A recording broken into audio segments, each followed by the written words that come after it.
7 wins in a row and another on the cards. The calm of the Isis unruffled even by the raucous Cambridge objection last month to Oxford oarsman Boris Rankoff, who's rowing for the 6th year running. Not a bona fide student, said Cambridge. They lost the argument. Oxford's strength comes from 4 former Blues with 10 boat race wins between them, an Australian, Graham Jones, and a set of Canadian twins, Mike Evans on the right and Mark. They're 25 years old and they're world class. Oddly enough, Oxford had twins in the boat last year, the English Clay twins. Even for boat race oarsmen, it's not all rowing. Studies and exams still have to be fitted in. The Evans twins do their studying in the mornings. Both are in residence at University College, and they make for the college library. Mark, the taller of the two, is reading for a degree in management and economics. Mike, who previously attended Princeton University in America, is reading, he says, veterinary psychiatry.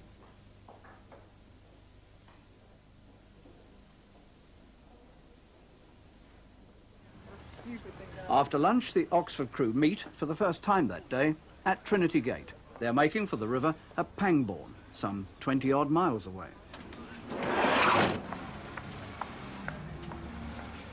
The effort put into training for a boat race is prodigious. They've been working up to the race now for 6 months. The selected 9 have beaten off all rivals for seats in the Blue Boat. They've come under a whole series of coaches.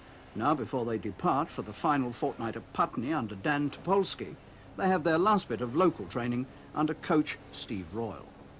So all I'm wanting is your maximum speed as you cross the line. Okay, that's fine.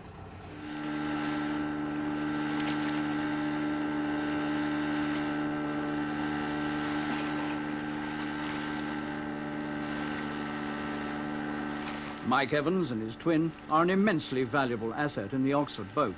They proved their world class in 1981, when, as a coxless pair, they reached the grand final of the World Championships in Munich. They're at the top of the picture. Boat race training is unique. The race is unique. I asked the Canadian twins how it differed from the sort of rowing they'd done before. This sort of rowing that we're used to is more of a 2,000-meter sprint type race, which is usually only between 6 and 7 minutes long.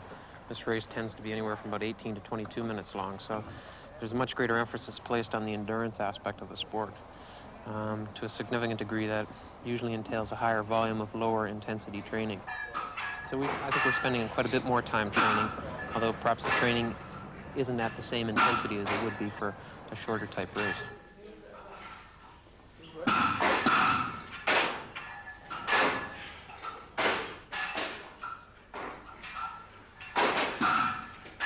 Has it more or less been the sort of experience that you anticipated, or has there been anything very strange about it? I think the newest element in the rowing experience for us is that the opposition is so focused. When you're racing in a World Championships, you're racing against numerous other countries, whereas here you're racing against another institution, and the tradition and the focus of racing just one other crew is certainly a factor that makes it a little more intense. You've learned to hate Cambridge, haven't you? I'd say that's a fair statement. Now, what about the 8 itself? Is this Oxford 8? Would this be the best 8 you've ever rowed with? That's difficult to say. There are discrepancies in style, which lead to slight discontinuities in the way that we row. And given the length of time that we've been training together, and given the length of time that remains, there's no question in my mind that those will be able to be ironed out. But it's a little difficult to compare them to 8s that I rowed in the past. At Putney, the twins were shifted to seats 6 and 7. Their vision of victory has not changed. No doubt about that? No doubt about that. We'll do our best to make that happen. Now, over the last few weeks, Boris, your name, I suppose, has appeared in our papers as much as anybody's. Has that been an unpleasant experience for you? Yes, it has. Obviously, it's not very nice to have your name dragged through the papers, especially when you believe that you are in the right and that what people are saying about you is untrue or at best ill-informed. So how has it affected the way you've trained for this boat race compared with the others? Has it been much more difficult for you? No, there are always pressures in the boat race, and I was actually under a lot more pressure when I was president. There was a lot more to do. So this is just one more irritation that goes with the build-up to the race. Richard, how's the training been going? You've been happy with things generally? Yes, it's going very well. We've got a very experienced crew this year. At the beginning of the year, it was obvious that the main problem would be blending the various styles, because we've got these two Canadian twins, and we've got Graham Jones, the Australian international, as well as our own British oarsman, and it's a matter of blending the various styles, but as I say, it's a very experienced crew, and it's gone on very well. This year, we're all fairly much of the same size, about the sort of 6'2" or 3", about 14 stone, and we're all very strong. We should all move really quite well together and producing powerful strokes consistently throughout the race, one would hope. Now, obviously, for international oarsmen, the boat race may seem a bit of an anachronism, and obviously the boat race isn't equivalent to rowing in the Olympics in terms of international rowing, but it has a certain aura of its own, and really it's the tradition, 150 years of boat races, and all the mystique around that really helps motivate people and, you know, makes people from Canada, Australia, wherever, want to come to Oxford and take part in this historic race. The important thing is to win, obviously, but likewise, when you're out there, you want to win by as much as possible.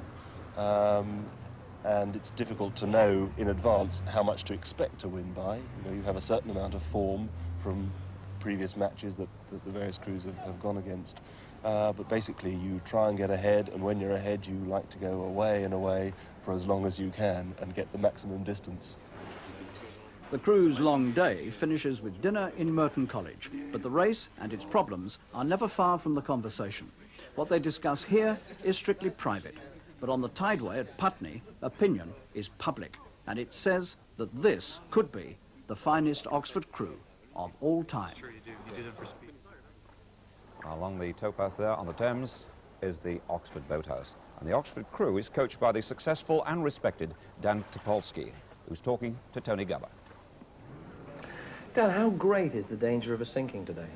Well, it's going to be very rough. We were out there yesterday, had a look at it yesterday at about 4:30, the sort of tide that we will have on the day today, and it was extremely rough, and it could be sinking in the first sort of mile and a half of the race. You've got 3 or 4 hours now before the actual race starts. What can you do at this late stage to prevent that happening? Well, we've got splashboards, which we put on the boat, and that holds the water below the riggers. What happens very often is when it's very rough, the riggers catch the water and pour it into the boat.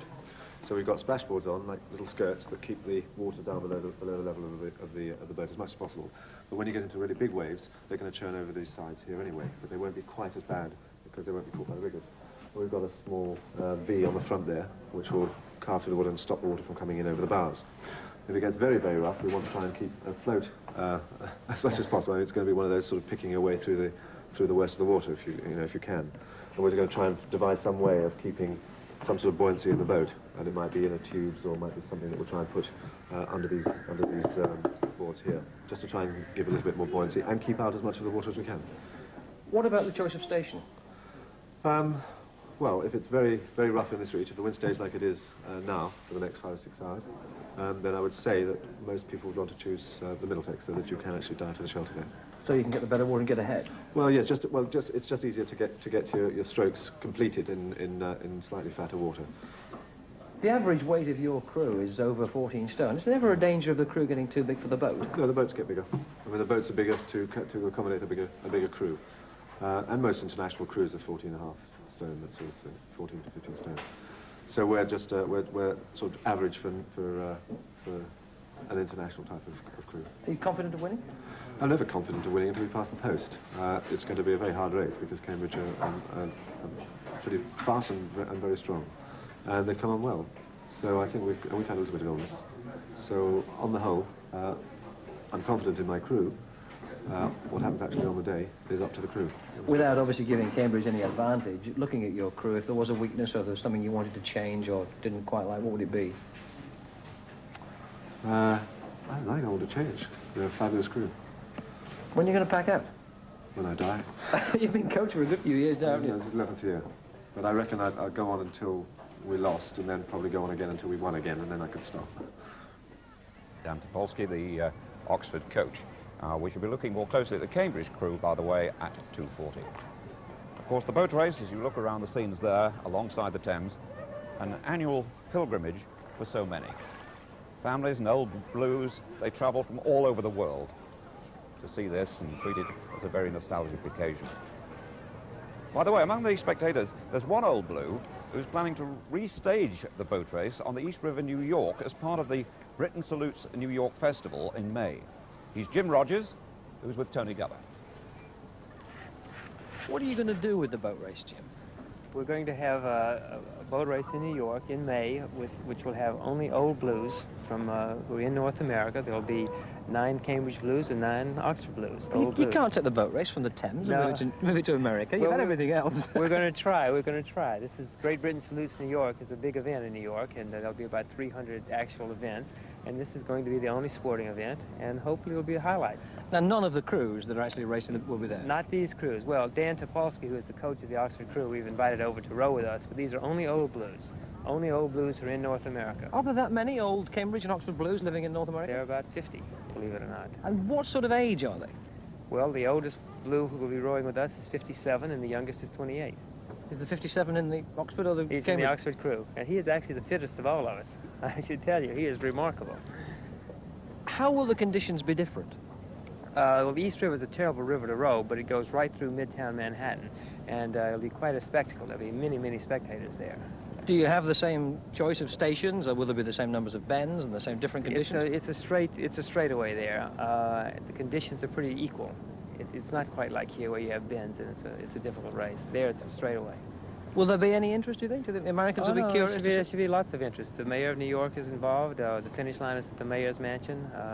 Watney's just put up a cup for us to race for. No, there'll be quite a lot of interest. So you've got vested interest, haven't you, because you're sporting a blue yourself as Oxford. Right. Well, I coxed in 1966 for Oxford, and Oxford will win this race. And today, I'm sure Oxford will win today as well. It should be great fun.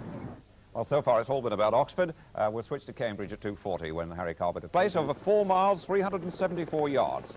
And for the past 7 years, Oxford have been the winners. But overall, Cambridge remain well in front. They've won 68, Oxford 59, and there's been 1 dead heat. Our commentator on the race for the Ladbroke Trophy is Harry Carpenter. Welcome to the Tideway, where the first news is that the wind has certainly abated quite a bit, and the conditions at the moment, anyway, are considerably calmer than most people feared here earlier today. Right, let's now meet the 2 crews close up. And first of all, we look at Cambridge. Bowman is Ewan Pearson from Canterbury, one of 5 men in this boat who rowed last year. 11 days ago, he went down with shoulder trouble. Not much time to recover. At 2 is Alan Knight in the same seat as last year. He and Pearson are both well under 13 stone, giving a lightweight look to the front of the boat. He's from Teddington.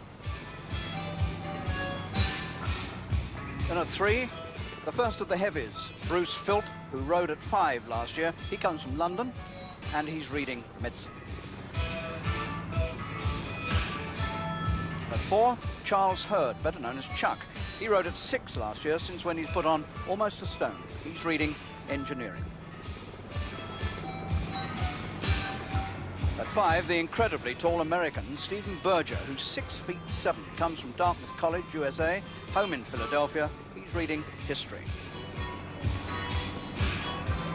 At 6, Peter Shepherd from Norwich, another big man, 6'5". He used to row for Durham University. He's studying at St. John's. At 7, freshman John Garrett, former British Youth International from Wellingborough, only 20. In fact, there's not a man in this boat who's over 22.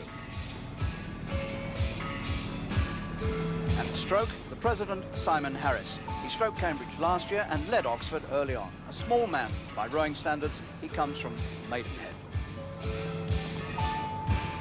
And coxing for the 2nd year running, Ian Bernstein, who knows this Tideway water intimately, having coxed several famous London crews. He's known as Gonzo. Right, so much for Cambridge. Now, Oxford. Up at the sharp end is Bill Lang from Wallingford, age 27 and yet a freshman. Earlier this week, he was out with a virus infection. At 2, Hugh Clay, at 21, youngest in the boat. He rode last year with his twin Robert, another virus sufferer. He comes from Farningham in Kent.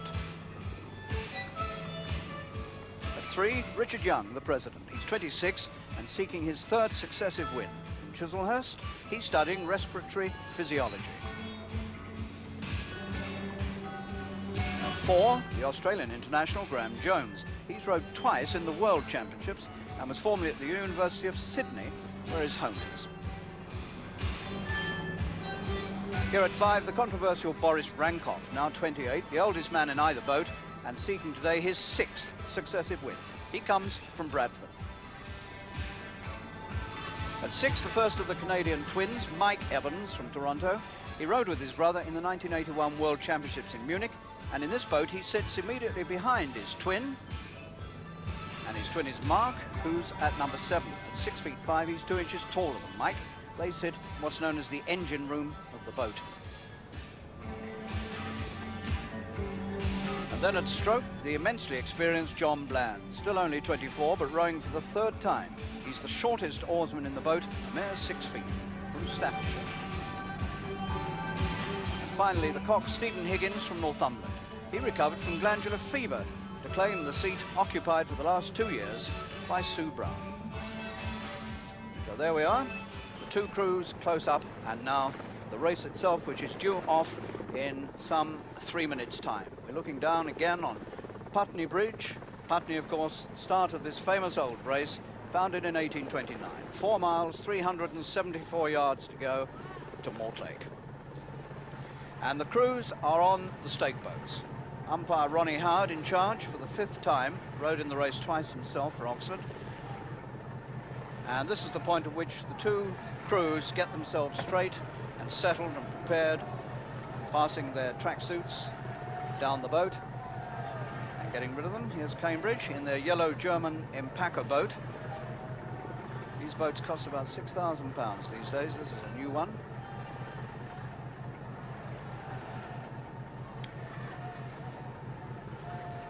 Other stake boat, of course, Oxford, seeking their 8th successive win. And as we look up the course, the wind, again, north-northeast, which means that they're likely to hit the worst of the conditions when they come off the Fulham Wall and begin to round the Middlesex Bend. They should then find themselves into a fairly strong headwind by the look of things, because the wind, again, as the tide comes up, is also getting up. 4 miles, 374 yards to go. Cambridge, of course, this time have the advantage of the Surrey Bend. An interesting win for them in the toss, because if they can only hold Oxford over the first mile, which is to say the point at which Oxford have the advantage of the sheltered Middlesex side and the bend, if Cambridge can hold them to that point, they've then got the Surrey Bend to come, and that's all of 2 miles. So we could have a very close race, certainly in the first half. But nonetheless, Oxford start again heavy favourites. Oxford on the far side as we look at them on the Middlesex side. This is the Ladbroke Trophy and the medals that will be presented at the end of the race by Neil McFarlane, the Minister of Sport.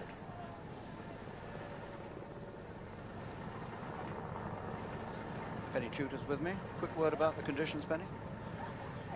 Wind has moderated just a little bit at the moment, Harry. I think both crews will be glad of that, because they'll both be looking for a clean start. Water, though, very lively indeed. We can see that both boats are moving quite a bit at the moment. So both crews looking for a very clean first stroke.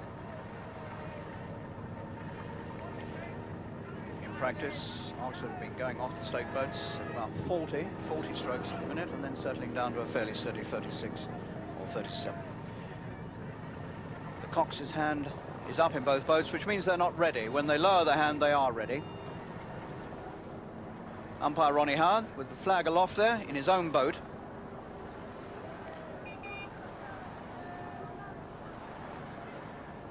One of the latest starts to this race for many, many years. Has to be rowed, of course, on the flood tide about an hour before full tide. And we're away. So the 129th University boat race on its way. Cambridge, this side on the Surrey station in the yellow boat. And we look now to see who gets the early advantage as they come towards the boathouses from where they embarked quite some time ago. Cambridge particularly came out 40 minutes before the start of the race in order to get themselves warmed up.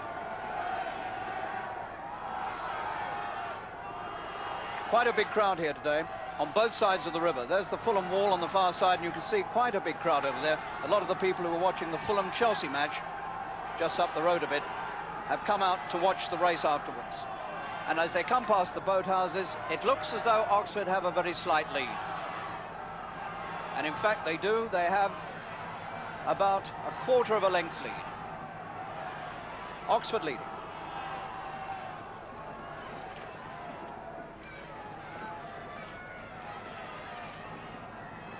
As Oxford have gone off for a very sharp start, and they are now about a quarter of a length up.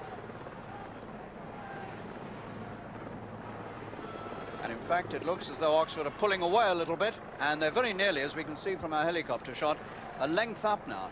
Now, if they can get clear water by the time they come to the end of the Middlesex Bend, they can then move over to Cambridge's station, take their water, and then they will have the advantage of the huge Surrey Bend. This is the thing that Cambridge now must fight against for all they're worth, because if they do find themselves behind with clear water, then almost certainly they're going to lose the race early on. They've got to hold Oxford at all costs at this point. Crews now beginning to pick up the worst of the water now. See spray on the blades of both boats.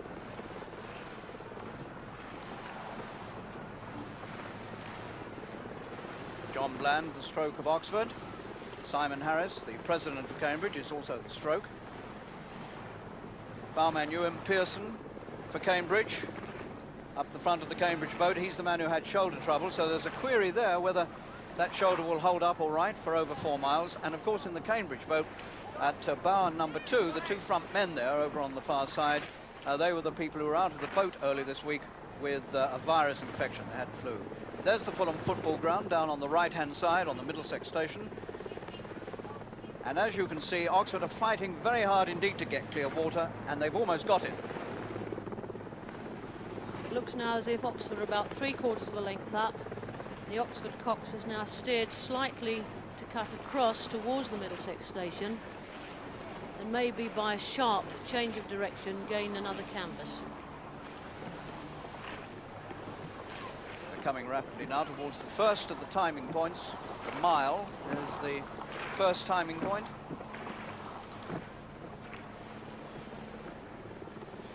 The rough water, of course, is a great leveller, and the worse the water is, the more difficult it will be for either crew to establish a clear advantage.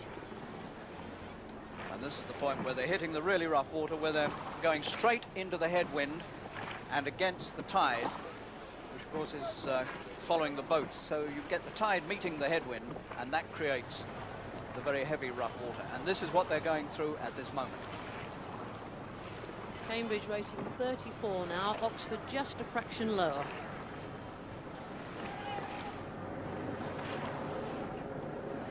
Now we get the other view as the 2 crews come towards us. This Oxford 8, some experts on the Tideway this week have been telling me that it could well be the greatest Oxford crew of all time. They're a huge crew. They're the heaviest crew of all time in the boat race, and they average 14 stone 8.5 a man. And look at that lead they've got now, which means they're half a stone heavier per man. They've got their early lead on the Middlesex station, and now they can take Cambridge's water anytime they like, and then they have got the advantage of this immense Surrey Bend, which is coming up.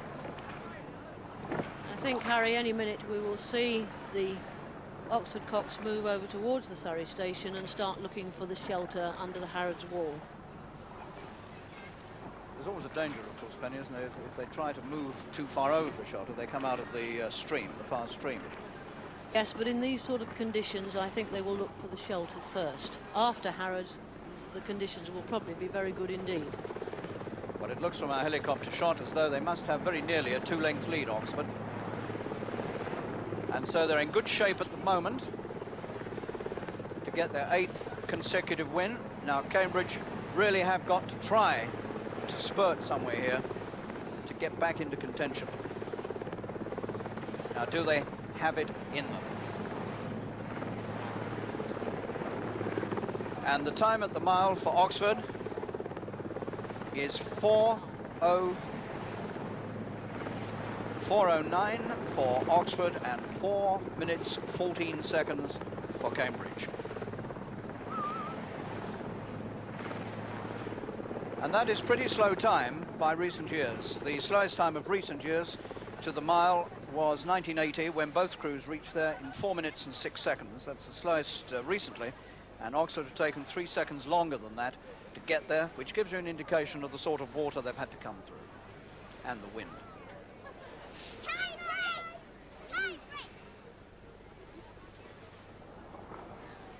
Now you can see the Surrey Bend coming into it, and that lasts for 2 miles. Crabtree Reach now, approaching Hammersmith Bridge.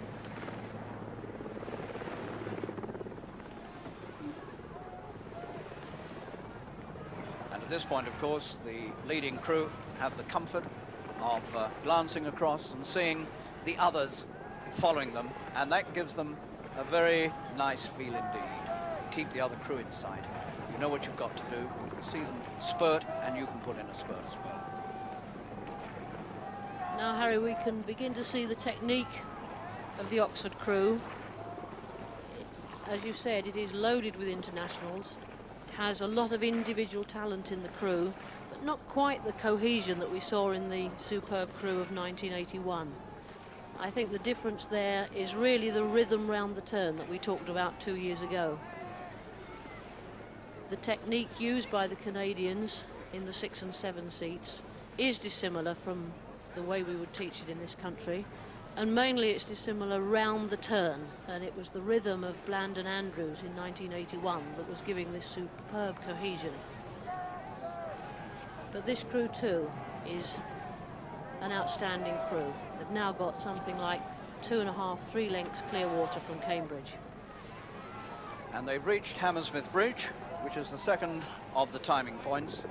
And in fact, just before they got to the bridge, Cambridge increased their rate of stroke. They went up to 34 and were striking slightly higher than Oxford. So clearly they were making an effort there to get back at the leading crew. Oxford's time at Hammersmith Bridge last year was 6:53, but there'll be nothing like that this year. And the times, Oxford have reached Hammersmith Bridge in 7 minutes 30 seconds and Cambridge 7:36.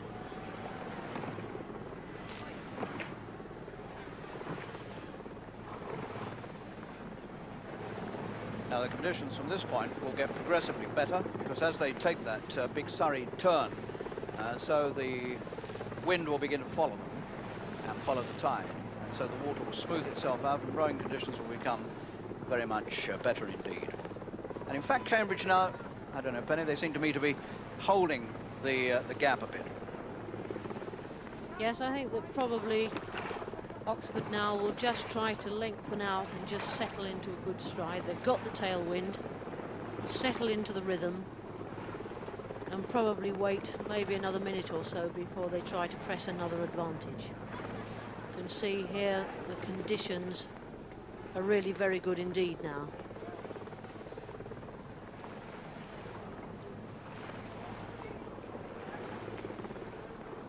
Now the whole point is whether Cambridge have the ability and the stamina to come back at Oxford from this point.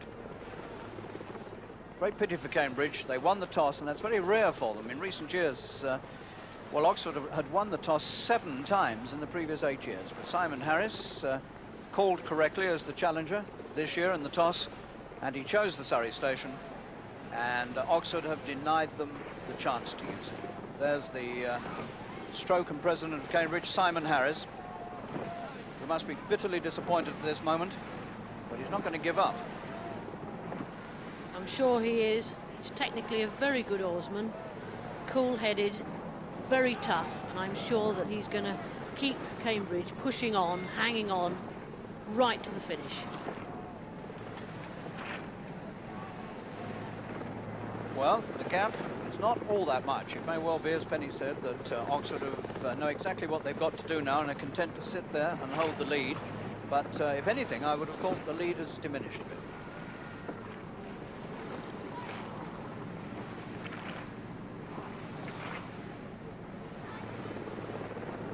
Well, it's about 2.5 lengths, I suppose.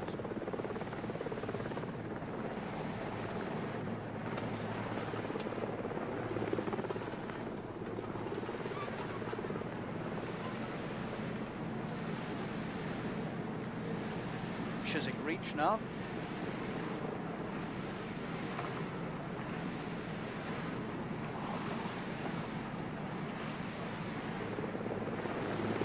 Look at that marvellous armada of boats following this race. Always a wonderful sight, particularly when we can look down from this height from our helicopter. Isn't that a great picture?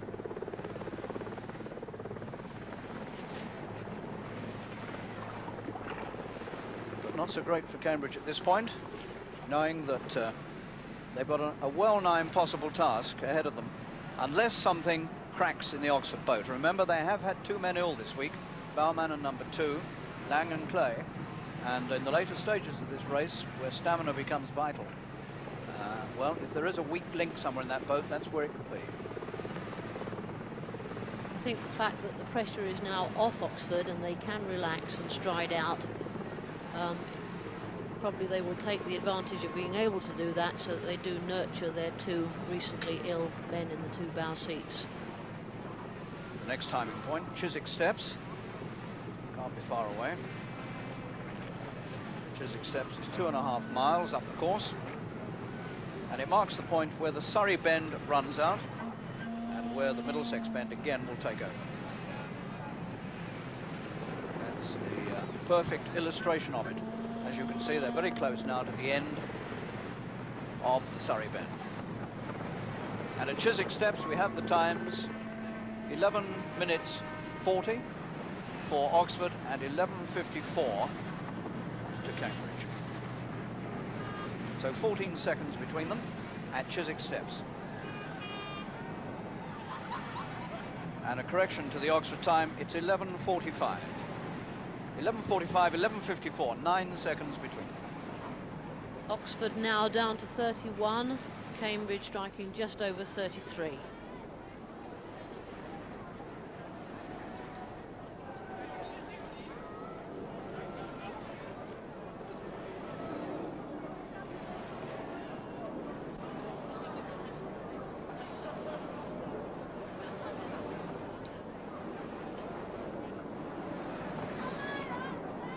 See now the close-up to pick up the feel of what it's like to be actually sitting there in that Oxford boat at the moment.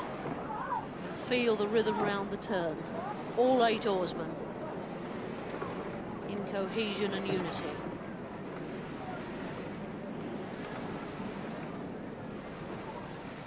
And again, the shot from the bow, we can see the synchronization of the blades on the entry into the water.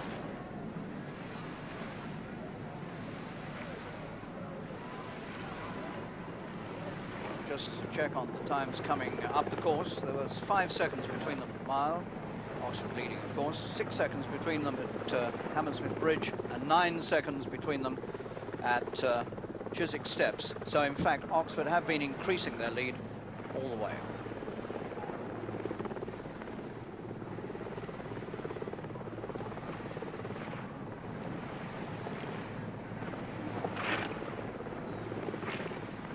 Man for Oxford, Bill Lang.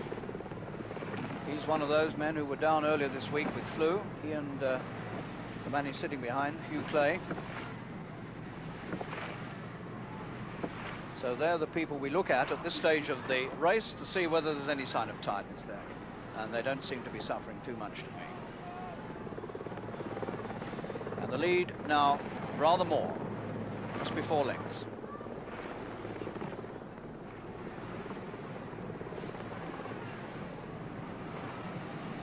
Now there's the point called the crossing coming now, which is where the Surrey Bend runs out and they begin to get the advantage of the Middlesex Bend, and where the cocks will take the boats across to get the advantage of the Middlesex Station, and that's the point we've reached, with Barnes Bridge coming up ahead. This is Corney Reach, and Duke's Meadows here on this side, the Middlesex side. Oxford have now increased their rate to 33.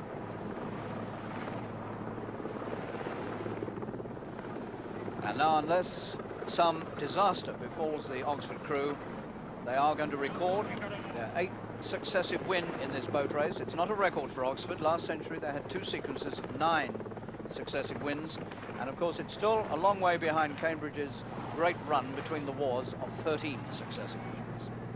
Nonetheless, this really is another impressive performance from Oxford, who really haven't done anything wrong in this race so far. Barnes Bridge, where they must go through the central arch, and at this point they've come 3.5 miles, and they've got approximately 3/4 of a mile to go. Oxford actually taking Barnes Bridge rather wide. May have lost half a length or so on that.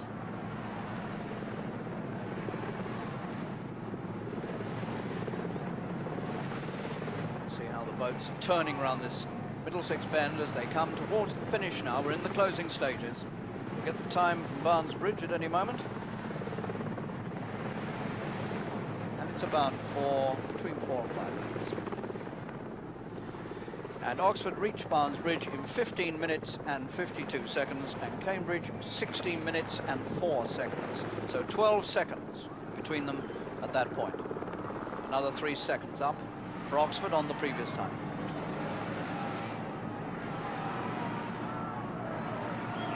And this is a considerably slower race than last year, which of course was rowed on flat, calm water with virtually no wind. There's some 40 seconds slower than last year, as would be expected. If this becomes the 8th successive win for Oxford, it will of course be the 6th successive win for Boris Rankoff. And also he's probably going to be the only man who can claim to have rowed in the boat race 3 times on bow side, and I think 3 times on stroke side, Harry. That is absolutely right. And of course he rowed a couple of times in the other race, the reserve race for ISIS. So Rankoff's experience of the tideway on boat race day is really quite extraordinary, and it will certainly never be. Rules, in any case, are going to be changed for next year, and somebody like Rankoff just won't qualify to row in the race again.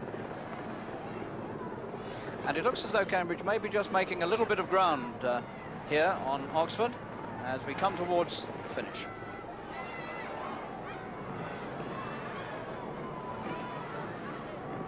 It's certainly not been a runaway win. There's no way you'd call it that. But it's a double Oxford victory, because in the other race, which was run some half an hour earlier, the Oxford reserve crew, ISIS, beat Goldie, the Cambridge reserve crew, by 8 lengths in 19 minutes and 27 seconds.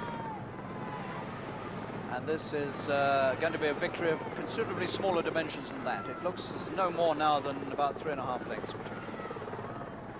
Mortlake Brewery over on the far side, famous landmark of this race. Of course, the old joke is that you always row the race from Putney to Mortlake towards the brewery, because nobody in their right mind would ever row away from a brewery. And now we come to the finishing stage, and you'll see the blue pole on this side of the river that marks the finish, and Oxford are going to get there first. There's the finish. Oxford are there. They've won the boat race 8 times in succession. And here come Cambridge, not too far behind. Gallant effort. They chose the Surrey station, but it didn't come off. And so another boat race is over. The 129th University boat race, won by Oxford. Well, that was maybe not one of the most exciting of all races, but it was a fine, accomplished win by Oxford, and they never looked to be in any sort of trouble at all. And the winning time is 19 minutes and 7 seconds, and Cambridge got there in 19 minutes and 20 seconds. 13 seconds between them at the finish. 1907, and that's the slowest time since 1980. 1980, Oxford won in 90 minutes and 20 seconds.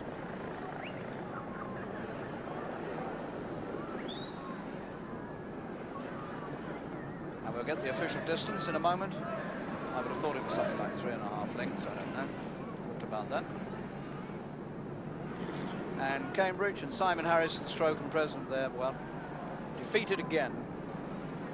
But they'll be back next year for another try. And of course, eventually, this sequence of Oxford has got to be broken, and it will be.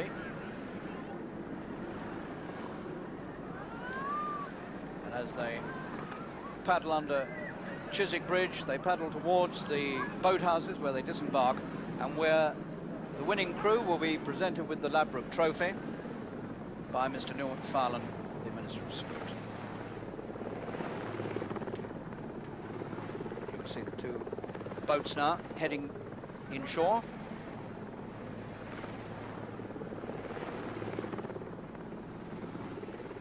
Well, there must be, they don't look elated, but there must be some elation in that crew. They've done everything expected of them. And Boris Rankoff, you can see him there, he's got rather less hair than the rest. And, well, I wonder what his feelings are at this moment. 6 wins in a row. Never been done before and will never be done again.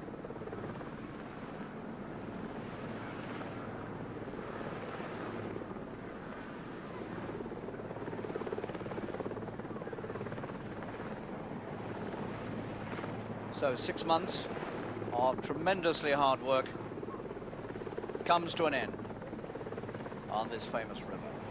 And the winning distance was rather more than I anticipated. It was 4.5 lengths.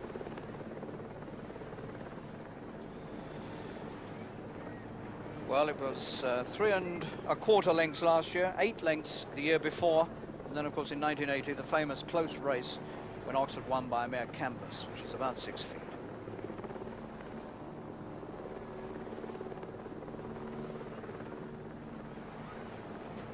Did that go very much as you expected, Penny? I think it did. It's sad for Cambridge. They clearly have had the strongest crew they've had in the last few years. And each time they get a better crew, so Oxford gets yet a better crew. Well, they do seem to grow them massively these days. This crew weighed, average weight, over 14 stone. Cambridge themselves, which a few years ago would have been thought to be immensely heavy. But the official weights, we're told, for Oxford average out at 14 stone 8.5. Although the story goes that on the day of the official weigh-in, the Oxford crew came onto the scales in wet tracksuits, which seems odd to me. I don't know why they don't weigh in like boxers and come in either totally stripped or at least down to their underpants. Yes, I think that would actually be a far better way of doing it. The interesting thing is, Harry, you look at these oarsmen and they don't look fat.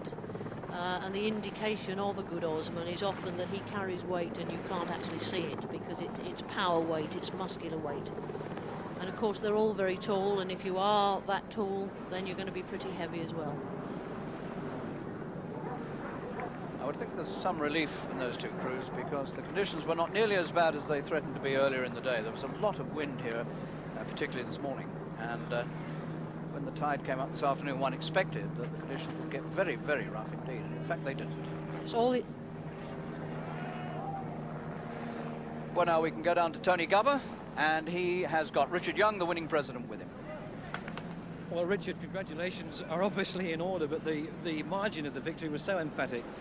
Well, I was quite pleased with that, yes. I was surprised we got away so quickly and cleanly.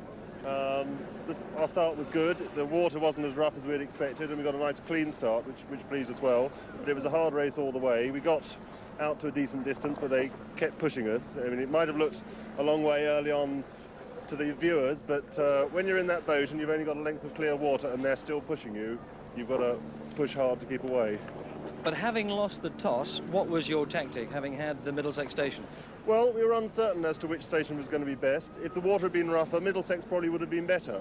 But Middlesex station gives you an early advantage around that first bend, and we took advantage of it. It was as simple as that. We got ourselves clear, and we had no trouble. Watching from the side, would it be right to think your cocks almost forced them over to the Surrey station and then took a very quick turn towards the Fulham Football Club? might have been something of that. I know that Cambridge traditionally take a slightly wider bend there towards Surrey, and we tend to stay a bit shallower on the Middlesex side. So I think, in fact, the Cambridge boys were going where they wanted to. Just towards the end, it looked perhaps as though the bow, who'd had influenza, was just beginning to lose a bit of puff and perhaps wasn't pulling quite so hard. I couldn't see him. I haven't spoken to him yet. We made it across the line all right, so I'm well pleased. And what are your thoughts for Cambridge? Having come to the river so many times and lost, what could you possibly say to them? Well, I've got nothing but admiration for them, particularly last year's President Roger Stevens, who did a tremendous effort to get them really back in contention, and we had a very close race then. They produced another damn good crew this year. Okay, we produced a better one. But not good enough. The presentation's about to be made by Mr. Neil McFarlane. If we could ask you to wander up there, Richard. Is the rest of the crew coming? Yes. Sorry.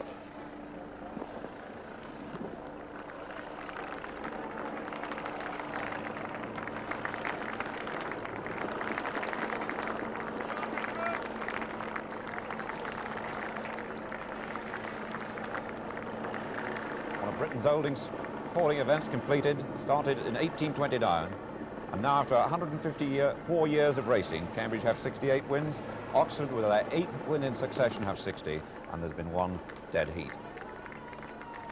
Well, you come back now to news of Stocker. One of Britain's oldest sporting events, the University Boat Race, takes place on the River Thames between Putney and Mortlake. The race itself was first held 154 years ago. And we can now trace the winding course along the Thames by helicopter with our race commentator, Harry Carpenter. You're looking down on Putney Bridge and you're looking up the river in the direction the two crews will race.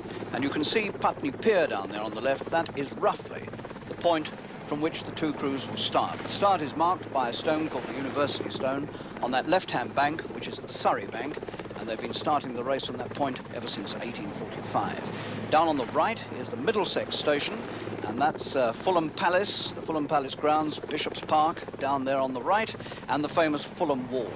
And at this early stage of the race, the crew on the Middlesex Station, that is the right-hand station as we look at it now, has the early advantage. And this bend is only a slight, it's a slight curve. There's the Fulham football ground, Craven Cottage, coming into view, and just beyond the Fulham ground, the bend begins to run out. Look at those vast reservoirs over on the Surrey side, and that should give that early bend about 2/3 of a length advantage to the crew on that station, theoretically. Now you can begin to see the way the river turns in the opposite direction, and that's a magnificent view of the huge Surrey Bend, which lasts for 2 miles and turns completely through 180 degrees. They go into it facing north, they come out of it facing south. We've come through Fulham Reach, we now reach Crabtree Reach, and there's the great Hammersmith Bridge. We passed the mile point, and Hammersmith Bridge is the second timing point, and that's roughly 1.75 miles up the course. Great suspension bridge. And when they get just beyond the bridge, they've reached the apex of the bend. It's at its sharpest there, like a huge hairpin. Remember, the Surrey Station on the left, Middlesex on the right. And this bend continues to sweep round. A full 2 miles they cover on that bend. The next timing point is Chiswick Steps at about 2.5 miles. Up ahead of us, over on the far side, we can see Chiswick 8. Little Island, that's another landmark of this race, over on the Middlesex side of the river. And still the Surrey Bend continues to turn. Chiswick 8, which we're looking down on now, is roughly the halfway mark in the race.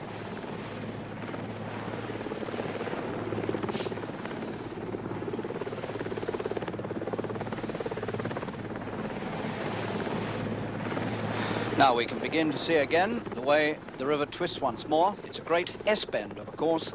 The Surrey Bend runs out and the Middlesex Bend takes over for the final stages of the race. And looming into view now comes another landmark, or river mark, Barnes Bridge, the railway bridge, which marks the 3.5 mile point of the race. That bridge opened in 1849. and it's compulsory in the race for the two crews to shoot the central arch of that bridge. You can see now how the Middlesex Bend has taken over for the final stages. Duke's Meadows below us on the Middlesex station. And now the crews will sweep on to the finish, which is at 4 miles, 374 yards. And the finish is just below the White Chiswick Bridge. And there's the bridge, and the finish just this side of it. Ronnie Howard, the umpire, presenting the coin for the toss to Richard Young, the Oxford president, Alan May Smith in the centre of the two presidents, and Simon Harris, the much smaller Cambridge president. The toss is made with a George IV sovereign that was presented to the race by John Snack. This, in fact, is a presentation to Alan May Smith.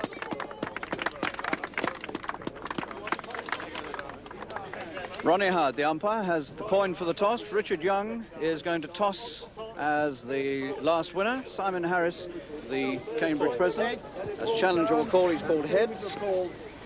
And in fact, it is a head. Cambridge have won the toss. And Cambridge have taken Surrey. Now, can we just have a very quick word with... Well done, Simon. It's very unusual for Cambridge to win the toss. I think that's the third time in 11 years. I think that's about right. Now, you've chosen Surrey. Can you quickly tell us why? Well, we feel the bend will help us at a crucial part of the race. And what do you think of the conditions? Going to be rough? That's the boat race, isn't it? Right. Anyway, well done. You won the toss. Cheers. And Richard Young, what do you feel about taking Middlesex? Quite happy to take Middlesex. Conditions have been rough for the last 2 weeks, not perhaps as rough today. It's a bit more sheltered off the start, gives us an early advantage. Would have been happy with Surrey. We're happy with Middlesex. And you're not too unhappy with the weather and the conditions? No. It's, as I say, less rough than it's been for the last 2 weeks, so it should be a good race. OK, we hope for a good race. Good luck to both of you. Well, now, somewhat surprisingly, against recent form, Cambridge have won the toss, and they've chosen Surrey, which means they're on this side of the river, so they've got the advantage of the big Surrey Bend. Penny Tudor, my fellow commentator, senior national coach, is with me. Now, the wind, as you've shown here, Penny, is pretty well from the north. Now, they're going to have it against them in the opening stages, aren't they?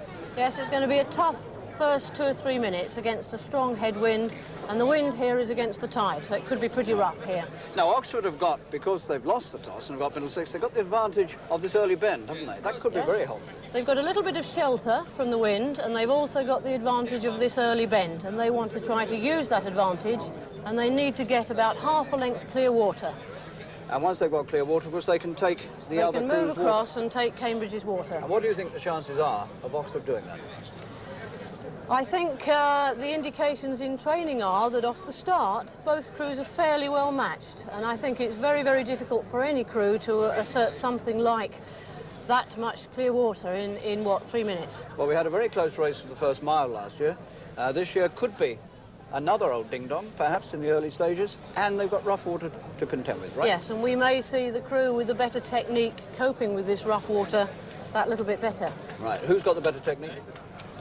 That's hard to tell. That's a leading question. I think just about Oxford. OK, Penny, thanks very much.